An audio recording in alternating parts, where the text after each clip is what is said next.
primer lugar, mi agradecimiento al presidente de la Academia de Ciencias Políticas y Sociales de llevar a cabo este importante foro.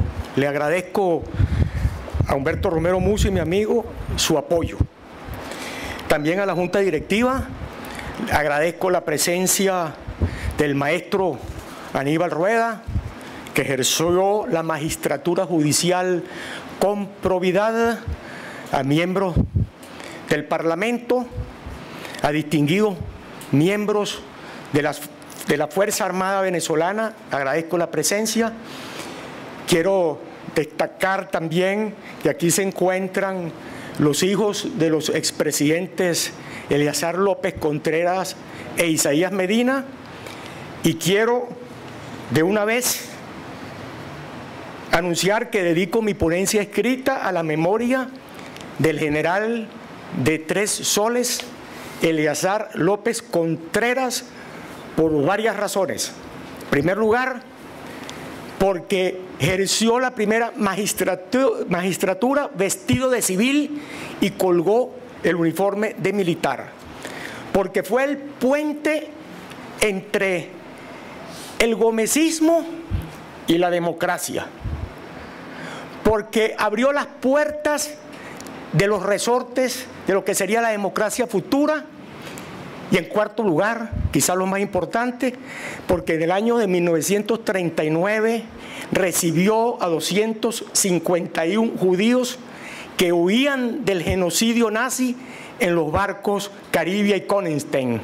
Este hecho llevó a los historiadores judíos a incorporar este episodio como materia obligatoria en los pensos de estudio de historia de Israel, lo que evidencia que fue un defensor de los derechos humanos de proyección internacional y que a los efectos de este foro, y mío especialmente, representa la figura del militar, del estadista que ejerció la doble función de militar y de político con decencia y con dignidad. Este trabajo que escrito, que ustedes van a poder leer muy pronto, combina o pretende combinar 3 elementos. En primer lugar, un recorrido histórico que considero fundamental para poder entender la evolución, como yo la veo, de lo que ha sido la relación entre el mundo civil y el mundo militar a partir de 1945. ¿Y por qué escogí esta fecha y no una anterior? Por lo siguiente: en ese momento, en el año 45, con el golpe de Estado del 18 de octubre de 1945, que yo critico, porque se ha dicho de paso y entre paréntesis, yo soy admirador de la figura de Rómulo Betancourt a partir de 1958. Pero como voy a tratar de demostrarlo, no estoy de acuerdo con la forma como se llevó el golpe de Estado del 18 de octubre de 1945. En este hecho histórico se produjo por lo siguiente: había un conflicto entre los militares llamados chopoepiedras y los llamados plumarios. Los chopoepiedras eran los militares gomecistas que se habían forjado en la lucha montonera, en la restauradora, en la libertadora, sin formación académica. Por otro lado, existían los plumarios, que eran aquellos militares que se habían formado en la academia militar y que habían salido a hacer cursos en el extranjero, como Marcos Pérez Jiménez, que se había formado en Chorrillos, en la Academia Militar Peruana de Chorrillos, de la mano de una figura muy importante para entender este problema, que es Manuel Odriá, y aquellos como los hermanos Vargas, que se formaron en West Point.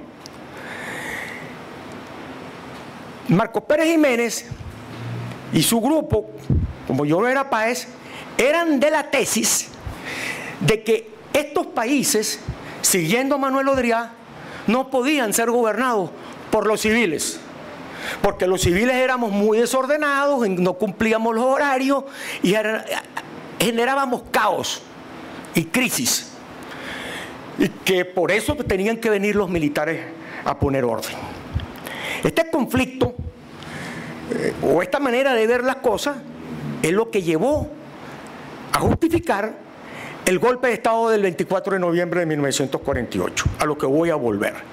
Pero en este recorrido, que se inicia con las reflexiones históricas, voy a tener en consideración dos líneas de pensamiento.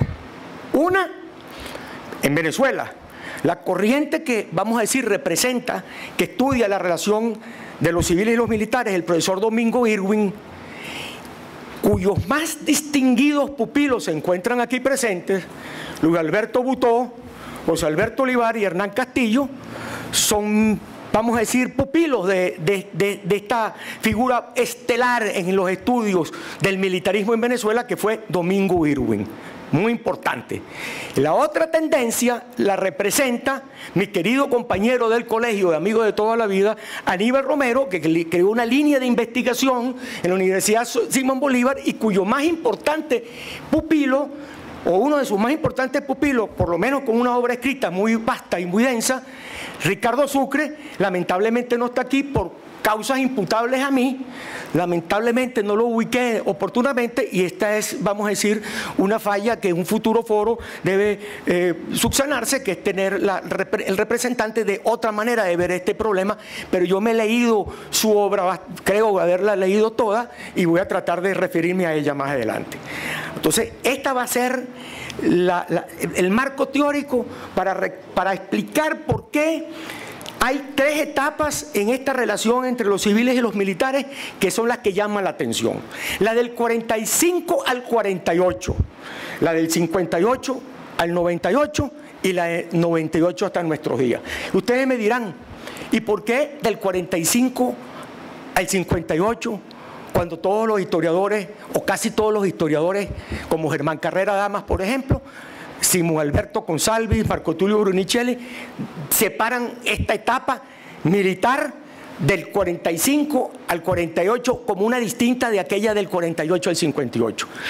Un académico, Jesús María Casal, que acaba de publicar un libro muy importante que a mí me ha encantado sobre las bases de la historia constitucional venezolana, que se acaba de bautizar en la Universidad Monte Ávila, él anunció que ese libro era producto de una serie de conversaciones a lo largo del tiempo que él había tenido con su padre, el doctor Jesús María Casal. Ahí hay mucha reflexión y mucha madurez política en los comentarios que hace Jesús María, y me voy a referir al final de mi exposición a uno que yo considero fundamental. Pues Jesús María Casal hace esta distinción, pero cuando desarrolla las etapas, entra en la clasificación clásica de considerar del 45 al 48 como una etapa distinta. No, para mí no, porque del 45 al 48, que fue un golpe de Estado, fue un golpe militar contra el presidente Isaías Medina, se inicia, los historiadores, algunos historiadores dicen que se inicia una revolución. Manuel Caballero dice, puede ser que se haya llevado a cabo una revolución, pero el producto de esa revolución o la causa de esa revolución fue un golpe de Estado, no fue una revolución democrática. Esto es muy importante tenerlo claro. Marcos Pérez Jiménez, en las entrevistas que le hace Agustín Blanco Muñoz, dice, hablando de este problema, en el trabajo está referida a la página concreta y la cita textual de Marcos Pérez Jiménez, él dice que Betancur, él tenía muy mala relación con Betancur, pero cuando él se dio cuenta que él iba a tener choques por el temperamento de Betancur y el temperamento autoritario de él, ya era muy tarde y tuvieron que llevar a cabo el golpe. Pero que Betancur creía, que eso lo había dicho en el plan de Barranquilla, yo me volví a leer el plan de Barranquilla el domingo y no lo encontré, pero eso era lo que creía Pérez Jiménez y lo creían los militares que estaban con él, que Betancur consideraba que él podía someter, que el poder civil podía someter al control, al poder militar con un bistec y con una prostituta. Bueno, esa mala imagen que posiblemente tenían muchos, Pérez Jiménez dice no es así, pero cuando quieren sostenerse en el poder nos llaman a nosotros. Esto es una reflexión que yo quiero subrayar, porque una de las análisis que hace Ricardo Sucre, siguiendo a un norteamericano llamado David Pion Berlin, es que, bueno, este asunto de la forma como los civiles nos referimos a los militares es un asunto complejo en esta opinión. Debemos tener que cuidado con la manera como nos expresamos, porque como dice Pérez Jiménez, después nos buscan a nosotros para sostenerse en el poder para cambiar un régimen político. Esa relación mala sale a la superficie el 24 de noviembre de 1948, que los mismos militares, los mismos plumarios que habían dado el golpe contra el general Isaías Medina, le dieron el golpe al presidente Gallegos. La causa del golpe, según explica un historiador que se puso a estudiar el problema, Rafael Simón Jiménez, que publicó un libro que se titula El pleito entre los Rómulos, fueron muchos factores. Y ahora comento esto para explicar lo que yo considero más importante, que son los documentos de Carlos Delgado Chalbaud. Pero en este primer, vamos a decir, análisis político, tratando de buscar una justificación, cómo vino ese golpe de Estado, el del 24 de noviembre del 48 contra el presidente Gallegos, aparentemente se había producido una relación de tensión entre Gallegos y Betancur debido al manejo del problema militar. Contra el presidente Gallegos, Carlos Delgado Chalbaud le dice que hay una serie de exigencias que el alto mando militar le exige a usted como presidente, entre las cuales estaban la salida de la Acción Democrática del gobierno y la salida de Rómulo Betancourt del país, debido a la situación de agitación que se produjo del 45 al 48. No olvidemos que del 45 al 48, entre las cosas que se hicieron, en un ambiente calificado por algunos de sectarismo, fue la persecución política con un tribunal ad hoc contra el general López Contreras, contra Isaías Medina y contra Arturo Uslar Pietri. Si hay tiempo me voy a referir a ese hecho, pero se utilizó una justicia ad hoc para perseguir al contrincante político. De manera que eso que estamos viendo ahora tiene carta de naturaleza mucho tiempo atrás. Pero aparte de eso, había una discusión sobre los asuntos, los temas ideológicos, entre lo que representaba Acción Democrática y lo que representaba el modelo positivista de los militares. En todo caso, el hecho concreto es que le exigen la salida de Acción Democrática del gobierno y de Betancourt, que debe salir fuera del país. El presidente Gallegos dice: a mí me eligieron por los votos, yo no tengo que negociar con nadie. Betancourt era el criterio que había que negociar con los militares. Entonces había una doble visión, uno que el político decía hay que negociar y el otro que decía no hay que negociar. La consecuencia es que vino el golpe de Estado. Se inicia lo que los historiadores llaman la década militar, que va del 48 al 58. ¿Cuál es la importancia de esta década a estos efectos? Carlos Delgado Chalbaud, miembro de la Junta Militar y formalmente el líder del movimiento militar, pero de hecho era Pérez Jiménez, pero era un hombre que venía con el enorme prestigio que tenía su padre, Román Delgado Chalbaud, que eso le dio un gran apoyo más su formación europea de humanista y ser un hombre que tenía buenas relaciones con los sectores sociales, culturales y políticos del país. Delgado Chalbaud produce 3 documentos muy importantes. El comunicado número 6 del 24 de noviembre de 1948. La locución del 1 de enero de 1949 y la locución del 24 de noviembre de 1949. No me puedo detener, eso está examinado en el trabajo escrito, pero hay un sustrato común en los tres documentos, que es lo siguiente. Delgado Chalbaud dice que era un hombre de pensamiento, y los textos están muy bien escritos. Decía: cada vez que se forma un alboroto y un desorden es porque lo causan los civiles. Los civiles no pueden gobernar y tenemos que venir nosotros los militares a poner orden en el desorden creado. Yo no estoy diciendo que eso sea verdad, estoy diciendo lo que está escrito en 3 documentos cuya autoría es del teniente coronel Carlos Delgado Chalbaud. Esta dictadura, comienza la dictadura, ya sabemos que tenemos una primera etapa del presidente Delgado Chalbaud, después Germán Suárez Flamerich. Como me quedan 5 minutos, debo decir lo siguiente. El plebiscito del año 52, el plebiscito del 57, lo que genera la salida de Pérez Jiménez es el movimiento militar que se quebró. Tengo que reducir esto para ir a lo que creo lo más importante, que es lo siguiente. Les hablaba de las dos líneas de pensamiento. Domingo Irwin, en los Estados Unidos, Jim Bigler, Aníbal Romero, Ricardo Sucre, David Pion Berlín. ¿Qué es lo que dicen? Dicen lo siguiente. Esto lo plantea muy bien Hernán Castillo en su tesis doctoral, que tuvo la gentileza de obsequiarme. ¿Cómo puede hacer el poder civil para someter democráticamente al poder militar? Y hay varias reglas. Son las siguientes. En primer lugar, un poder civil con prestigio intelectual y ético.